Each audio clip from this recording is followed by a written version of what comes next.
Mesdames et messieurs, bonjour, soyez les bienvenus pour cette nouvelle édition de notre journal de 15 heures, à la une dans l'actualité.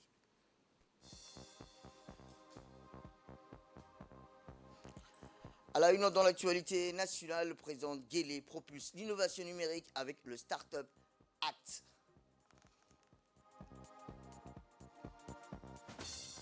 Toujours dans l'actualité nationale, vers des marchés publics justes grâce au renforcement de la transparence et de l'égalité. Djibouti 2035.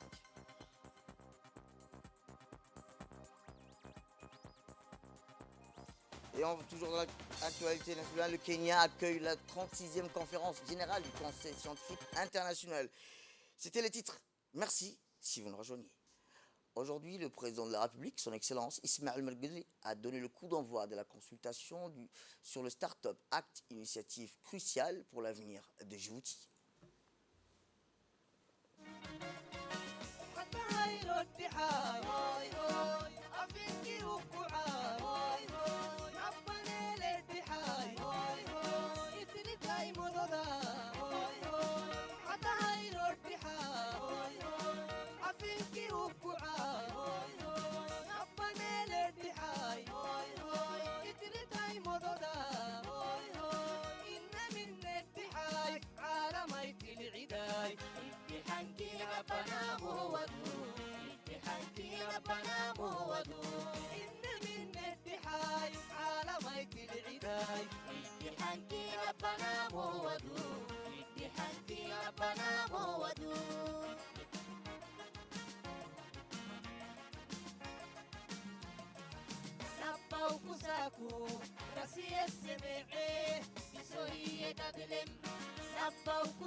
Eh bien, par la suite, le président de la République s'est dirigé vers ILAB, le centre de leadership et de l'entrepreneuriat, où une rencontre très attendue entre les entrepreneurs du start-up et son Excellence, le président de la République, était prévue. Cette salle avait été métamorphosée en petit espace de discussion parfaite pour les échanges ouverts entre le président et les créateurs du start-up.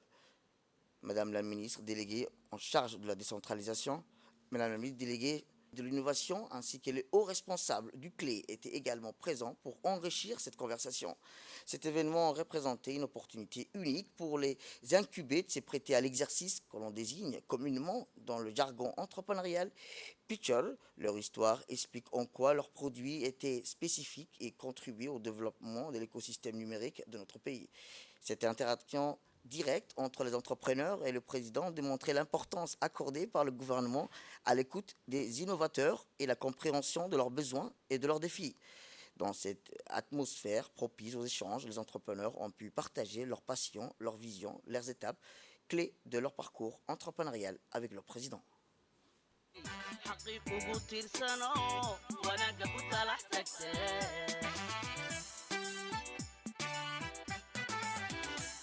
waxaad tahay bulshooy tafir barakaysano tawciidka islaamka iyo hidya dhaqantaba galay xaqiiq ugu tiirsano wanaagga ku talax tagtee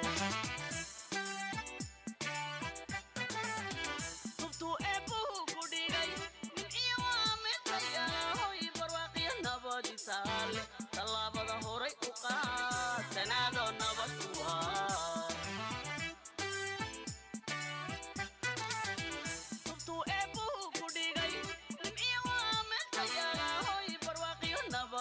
saale tallaabada horay u qaad tanaadoo nabad ku waar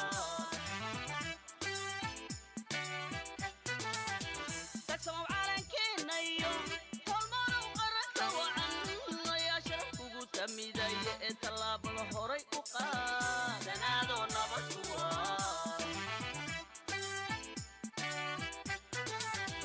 tagsamow caalankeenna iyo tolmanow qaranka wacan ayaa sharaf kugu tamidaya ee tallaabada horay u qaad tanaadoo nabad ku waar adduunkuna daniya cidhib hayaba gelibuu ku hayaayay hayaba dabaalaha lagu jabahayo hayaba balaa'iya turunturada ey hayaba allah kaa tirinahaye hayaba tallaabada horay u qaado jabuuta tallaabada horay u qaado jabuuta tanaadoo nabad ku waaray hayaba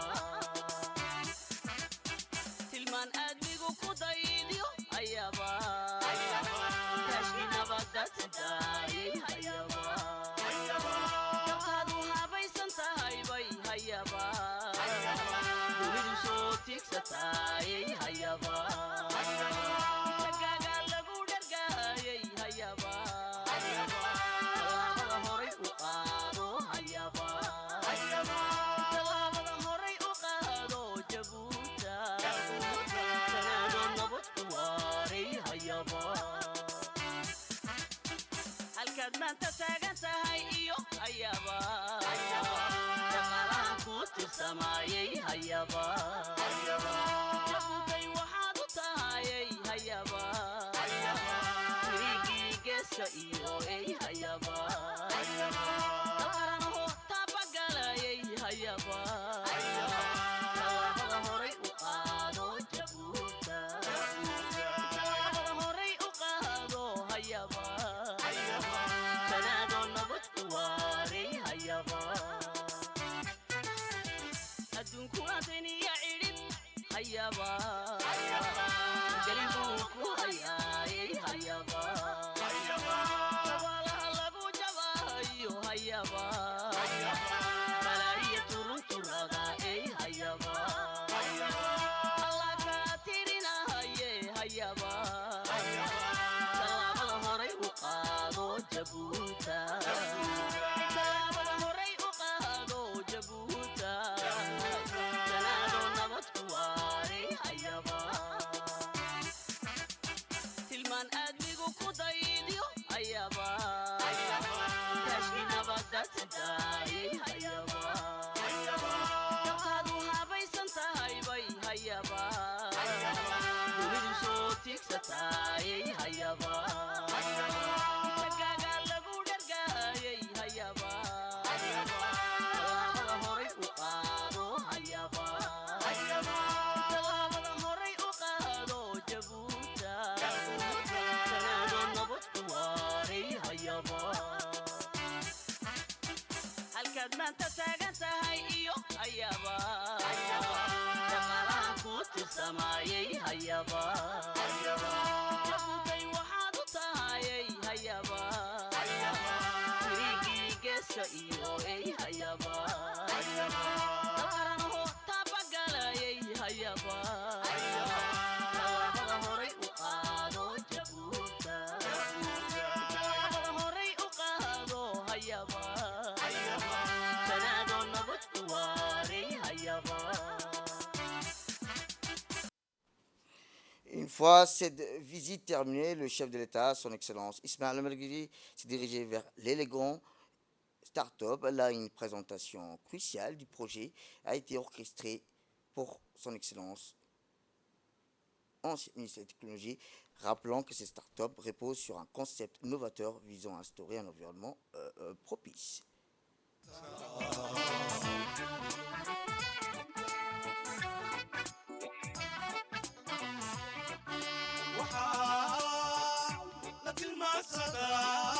تاريخ تعبنا كقرن وطني عيد وطعام نفي سوانا كترى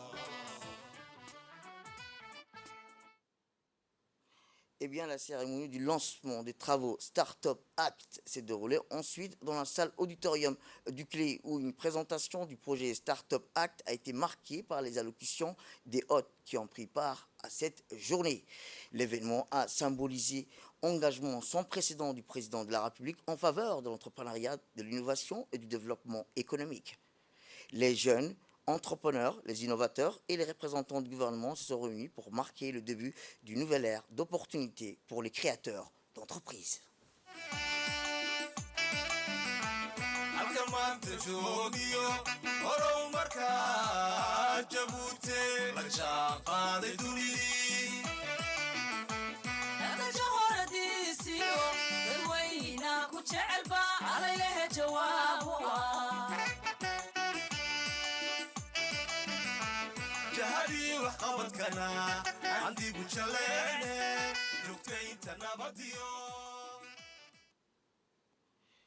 Eh bien, dans son discours teinté, la ministre déléguée en charge de l'économie numérique et de l'innovation, Mme Mariam Hamadou, a pris la parole pour souligner les leviers clés qui contribueront à la réussite du Startup Act. Dans son allocution captivante, elle a évoqué le développement d'incubateurs, d'accélérateurs, ainsi que de l'importance de faire de Djibouti une destination attractive pour les acteurs de l'économie numérique. Écoutons-la. L'économie mondiale évolue à un rythme effréné et nous croyons fermement que l'entrepreneuriat est l'un des moteurs les plus puissants de cette transformation. L'innovation, la créativité, la détermination des entrepreneurs sont les forces qui propulsent les économies vers l'avenir. Djibouti ne fait pas exception à ces tendances mondiales et aujourd'hui nous nous engageons fermement à soutenir et à développer notre écosystème entrepreneurial. Grâce à un effet d'entraînement de l'écosystème et au rôle clé de l'État, plusieurs pays comparables ont enclenché des dynamiques entrepreneuriales. Le lancement officiel des travaux Startup Act Djibouti est un événement de grande envergure, marqué par la présence exceptionnelle et le leadership du président de la République qui n'a cessé d'œuvrer pour le jeune et leur émancipation individuelle en initiant entre autres la création du Clé, espace dédié à l'entrepreneuriat et aux start-up. Avec la feuille de route Smart Nation et la stratégie d'innovation, le gouvernement a placé l'innovation et la modernité au cœur de ses priorités. Dans ces contextes, les start-up occuperont une place centrale.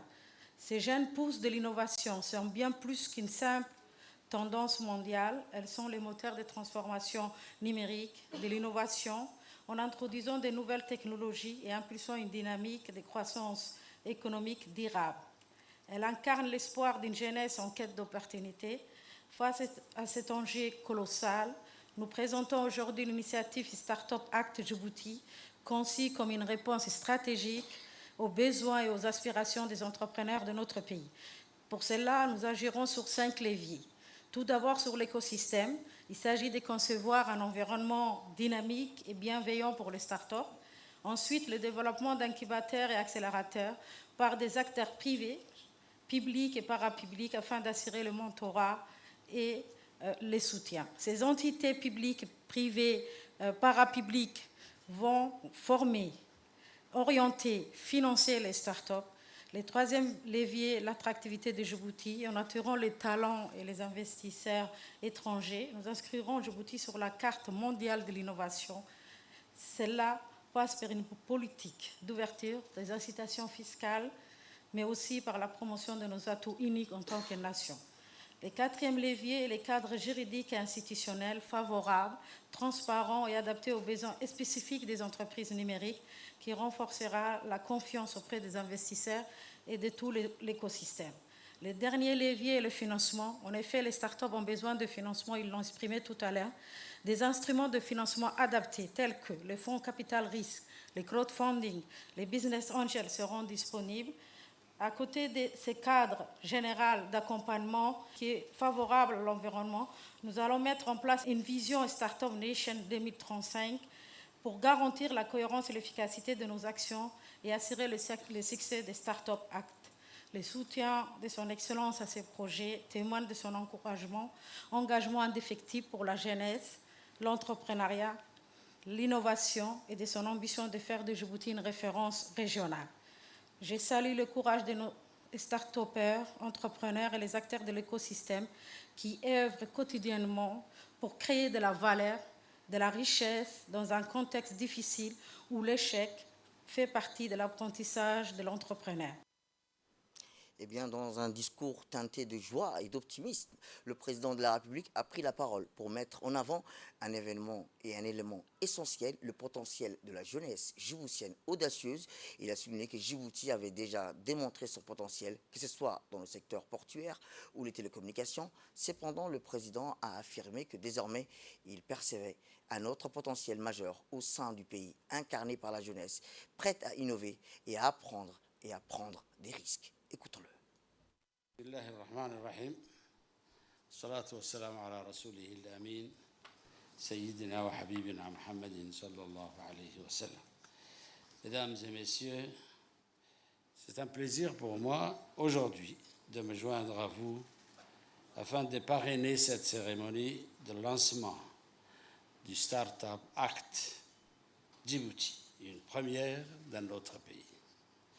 La stratégie de développement que nous avons tissée d'année après année, en investissant dans les activités portuaires et dans les câbles sous-marins, a commencé à porter ses fruits, tout en continuant à préserver nos avantages comparatifs dans le secteur.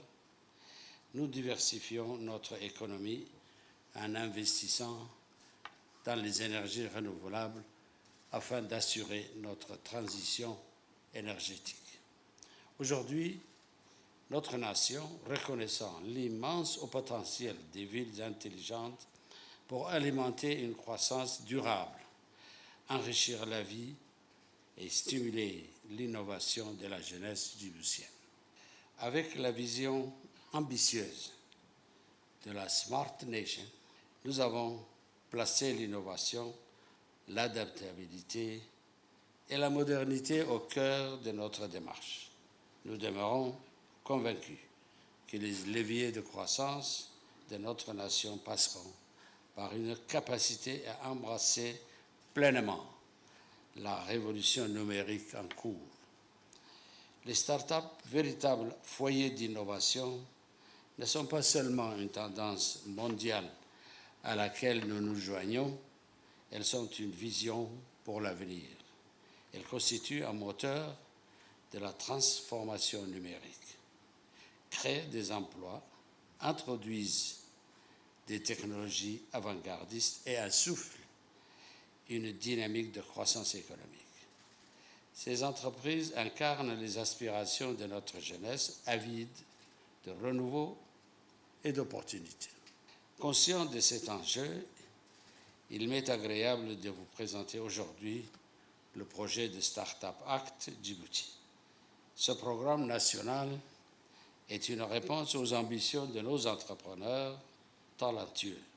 Il vise à créer un terreau fertile pour la naissance, la croissance et le succès des entreprises innovantes. Mesdames et messieurs, en lançant le Startup Act Djibouti, je lance un appel à la jeunesse djiboutienne pour qu'elle ose rêver en grand, pour qu'elle ose créer, pour qu'elle ose innover. Notre vision est de fournir aux startups un écosystème dynamique et stimulant, soutenu par une infrastructure robuste, des ressources adaptées et une atmosphère propice à la créativité. Reconnaissant le besoin de mentorat et de soutien personnalisé, nous encouragerons le développement d'incubateurs et d'accélérateurs, des structures essentielles pour offrir formation, conseils et financement aux startups, aussi bien à l'échelle nationale qu'à l'échelle internationale. Faire briller Djibouti sur la scène internationale de l'innovation ne repose pas uniquement sur des incitations fiscales attrayantes, mais également sur la valorisation de nos atouts économiques et géographiques. Un cadre juridique solide et transparent est essentiel pour instaurer une confiance pour les entrepreneurs et les investisseurs. en parfaite adéquation avec notre vision de la Smart Nation.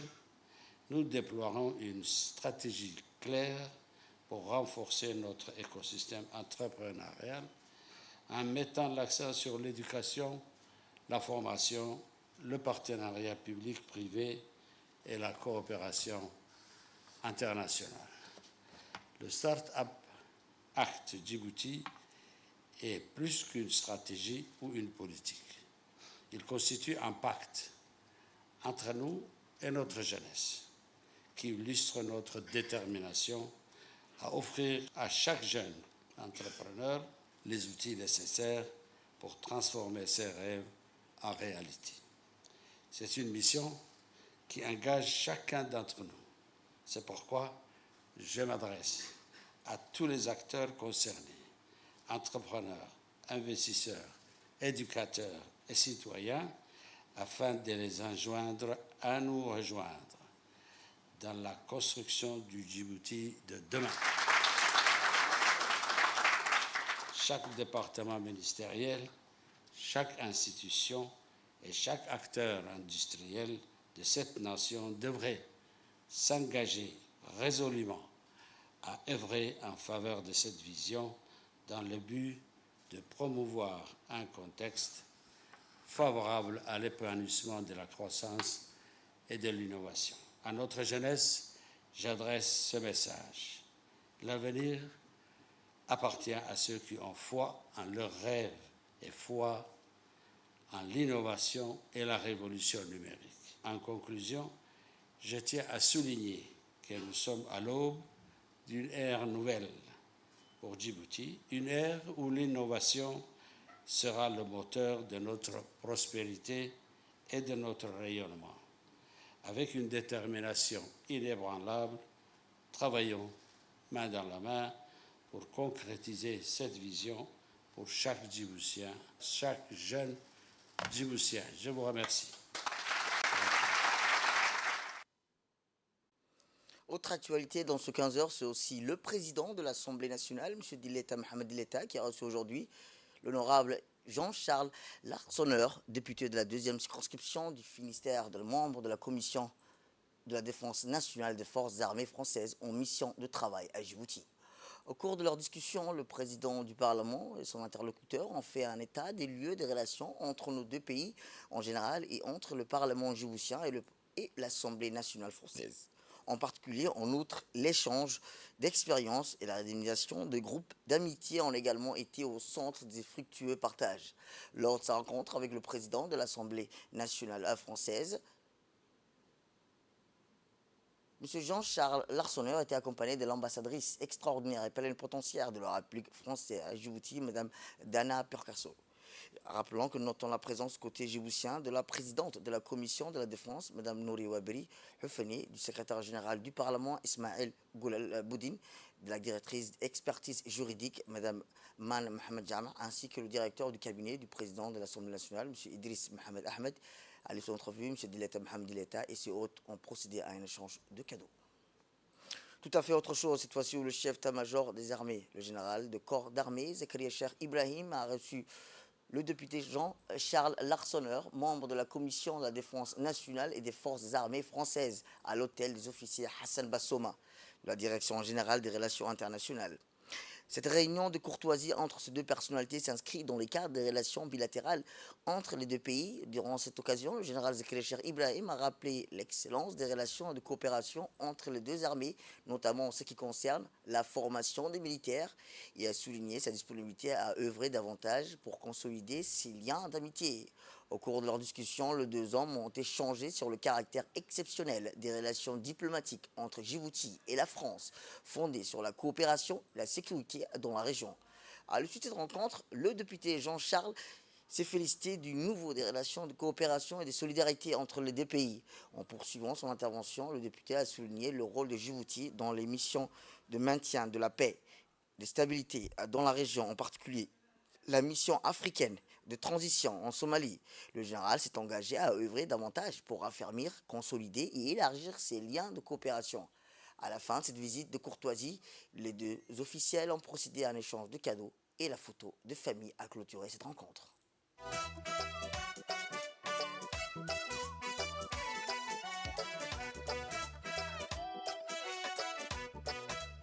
adduunyada dhammaanteedi udubkoodii baato adduunyada dhammaanteedi udubkoodii baato haddaan armi jirin.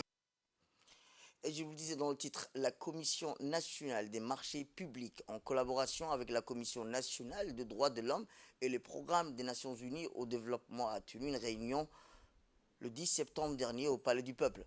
Les travaux que la Commission nationale des marchés publics mène ici visent en premier lieu à œuvrer au respect de l'égalité pour tous dans l'accès à la commande publique, à l'égalité des traitements entre les soumissionnaires et à la transparence dans les procédures de passation des marchés publics. La réforme du système de passation des marchés, la Commission nationale des marchés publics a initié ces 10 dernières années, conformément aux directives du chef de l'État, a permis de renforcer l'architecture institutionnelle, mais aussi notre volet organisationnel dans le plus grand intérêt des acteurs impliqués dans le processus de passation des marchés publics, notamment les acheteurs publics et le secteur privé. La réunion a été présidée par le secrétaire général du gouvernement et président de la Commission nationale du marché public, M. Almis Mohamed Abdillahi, et a vu la participation du président de la CNDH, M. Ali Soubane, et la représentante du PNUD à Djibouti, Mme Emma Anoua. Quelles sont la proportion unique, le président de la CNMP l'a évoqué, et c'est opérationnel.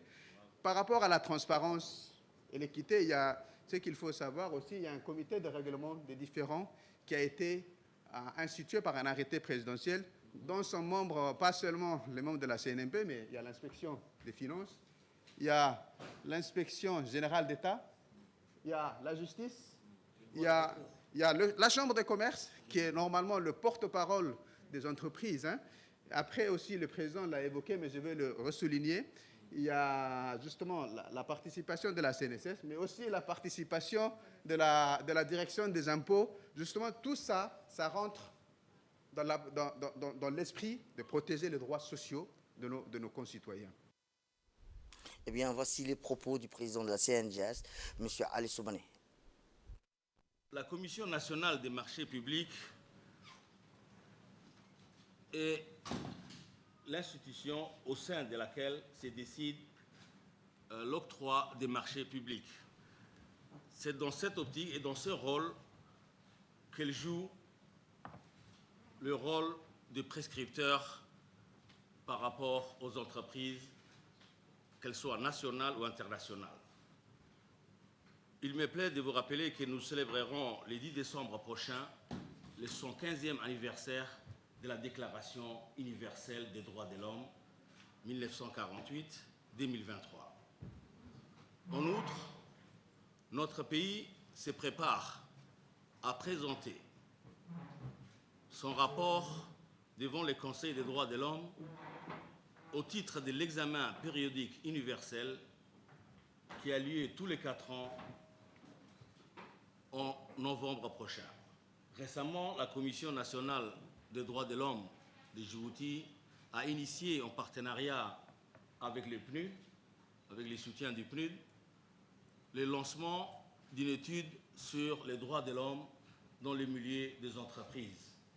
Nous le savons, les entreprises sont le moteur de la croissance dans les pays et elles offrent des opportunités économiques importantes pour le pays. Et donc, elles ont une incidence sur la vie des êtres humains et donc par ricochet sur les droits des individus. Et c'est pourquoi il nous semble important que cette passerelle puisse se faire entre la Commission des marchés publics et la Commission nationale des droits de l'homme pour mieux considérer et prendre en compte la dimension éthique du travail, la dimension environnementale, les impacts environnementaux, la dimension humaine et tout ce qui est relié aux questions des droits fondamentaux. Donc je me réjouis de cette convergence de vues entre ces deux institutions et également du fait que le programme Business for Human Rights, cette initiative que nous avons lancée avec la Commission des droits de l'homme, puisse créer ce cadre de collaboration et de coopération. Et nous serons heureux de voir au niveau donc, de toutes les réformes qui sont entreprises par la Commission nationale des marchés publics pour la modernisation des mécanismes, mais également des critères d'attribution des marchés qui prennent en compte les questions des droits de l'homme. Eh bien, comme je le disais, cette nouvelle politique s'inscrit dans le cadre de la mise en œuvre de la vision Djibouti 2035 et la considération du volet des droits de l'homme. Écoutons le secrétaire général du gouvernement. Les travaux que nous menons ici visent en premier lieu à œuvrer au respect de l'égalité pour tous dans l'accès à la commande publique, à l'égalité de traitement entre les soumissionnaires et à la transparence dans les procédures de passation des marchés publics. Ici, comme je l'ai souligné, outre les autorités contractantes, les soumissionnaires à la commande publique sont également invités et sont présents tout au long du processus.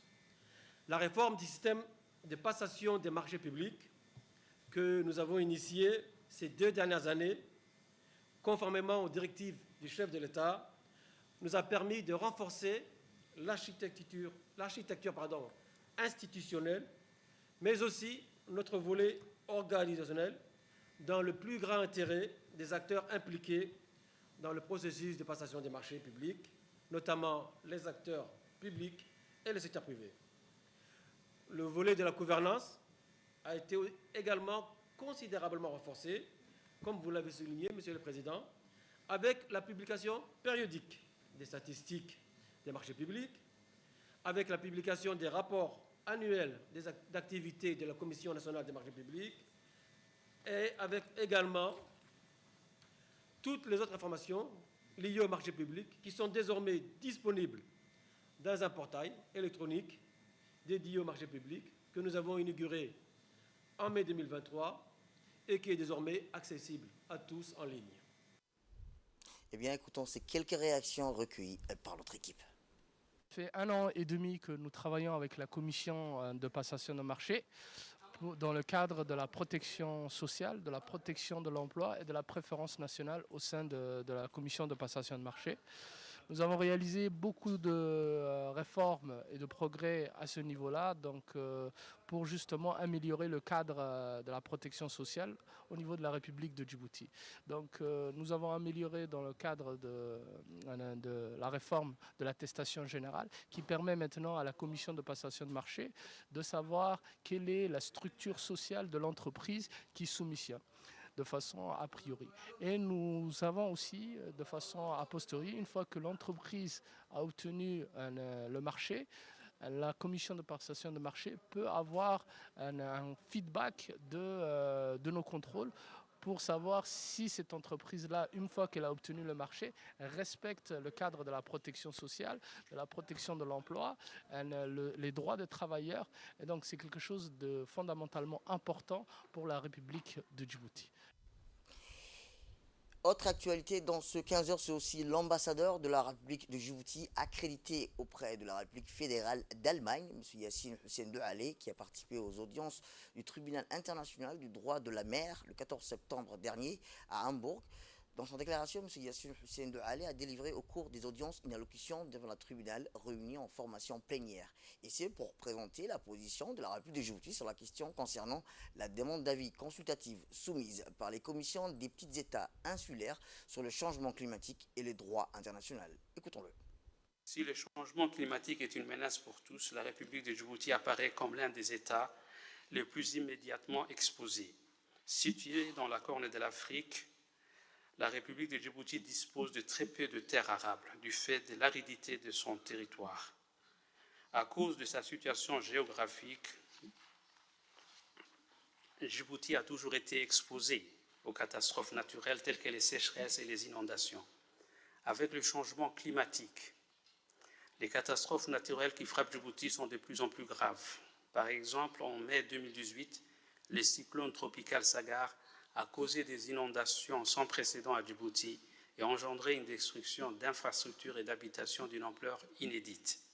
Le changement climatique et l'augmentation du niveau de la mer auront des conséquences dévastatrices pour Djibouti si aucune mesure n'est prise. Selon le Fonds monétaire international, en l'absence de mesures appropriées, La montée du niveau de la mer inondera les zones côtières et affectera jusqu'à la moitié de notre population et des activités de notre pays, et un tiers du stock capital existant.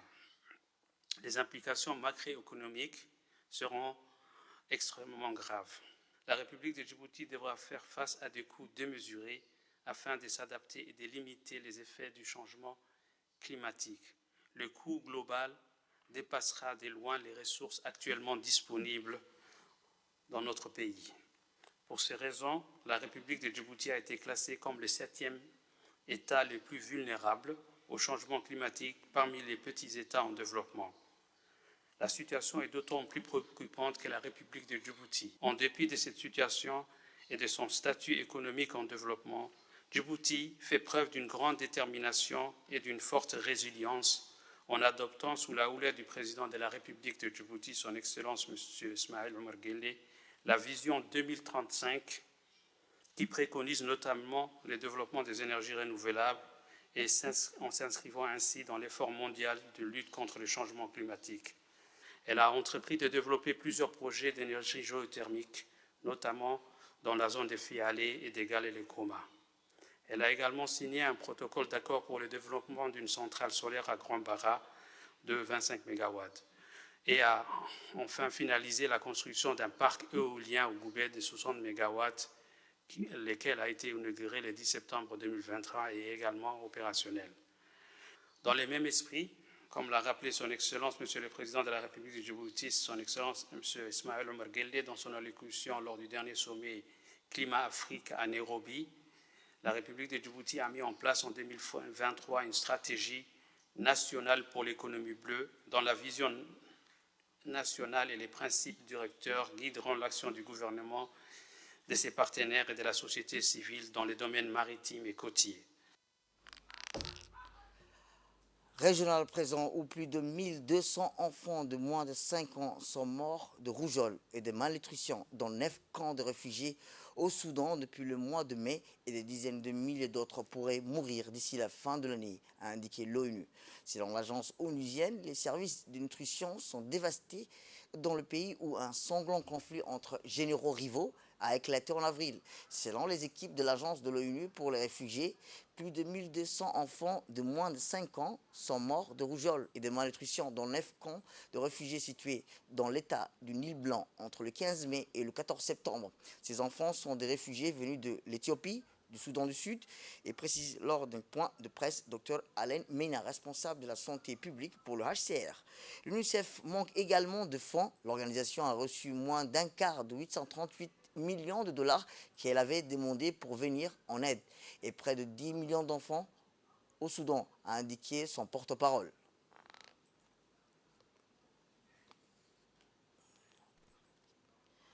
Et enfin, dans l'actualité internationale, le Kenya accueille la 36e conférence générale du Conseil scientifique international pour le contrôle de la maladie.